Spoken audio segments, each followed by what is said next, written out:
আন্তর্জাতিক আইনকে অগ্রাহ্য করে যুক্তরাষ্ট্রের প্রেসিডেন্ট ডোনাল্ড ট্রাম্প বলেছেন, বিশ্বজুড়ে তার আগ্রাসী নীতি কেবল তার নিজস্ব নৈতিকতা দিয়েই নিয়ন্ত্রিত হবে।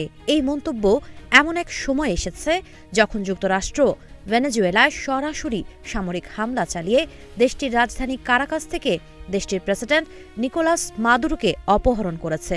হামলার সময় কারাকাস ও একাধিক সামরিক ঘাঁটিতে বিস্ফোরণের খবর পাওয়া যায়। সমালোচকদের মতে এই অভিযান জাতিসংঘ সনদের সুস্পষ্ট লঙ্ঘন, যেখানে অন্য দেশের সার্বভৌমত্ব ও রাজনৈতিক স্বাধীনতার বিরুদ্ধে শক্তি প্রয়োগ নিষিদ্ধ করা হয়েছে।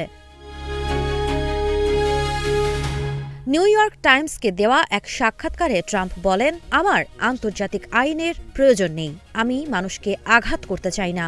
আন্তর্জাতিক আইন মানেন কিনা এই প্রশ্নে তিনি বলেন, সেটি নির্ভর করে আপনার আন্তর্জাতিক আইনের সংজ্ঞার ওপর। হামলার পর ট্রাম্প দাবি করেন যুক্তরাষ্ট্র ভেনেজুয়েলাকে সচল রাখবে এবং দেশটির বিপুল তেল সম্পদ কাজে লাগাবে। যদিও হোয়াইট হাউস জানিয়েছে তারা অন্তর্বর্তীকালীন প্রেসিডেন্ট ডেলসি রদ্রিগেজের সঙ্গে কাজ করবে, তবে একই সঙ্গে হুঁশিয়ারি দিয়েছে মার্কিন নির্দেশনা অমান্য করলে আরও সামরিক অভিযানের মুখে পড়তে হতে পারে।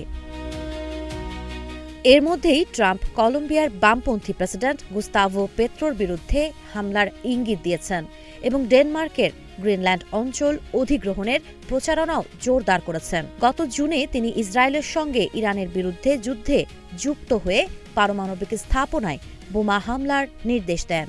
ট্রাম্পের ঘনিষ্ঠ সহযোগী স্টিফেন মিলার বলেন, দ্বিতীয় বিশ্বযুদ্ধ পরবর্তী আন্তর্জাতিক ব্যবস্থা আর কার্যকর নয় এবং যুক্তরাষ্ট্র পশ্চিম গোলার্ধে নিজের স্বার্থ রক্ষায় সামরিক শক্তি ব্যবহার করবে।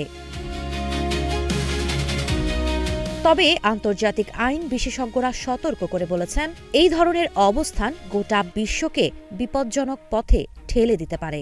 জাতিসংঘের বিশেষ দূত মার্গারেট স্যাটারথওয়েট একে অত্যন্ত বিপজ্জনক আখ্যা দিয়ে বলেন, এতে বিশ্ব আবারও সাম্রাজ্যবাদের যুগে ফিরে যেতে পারে। বিশ্লেষকদের মতে আন্তর্জাতিক আইন উপেক্ষার এই প্রবণতা চীন, রাশিয়া সহ অন্যান্য শক্তিকেও আগ্রাসী পদক্ষেপে উৎসাহিত করতে পারে।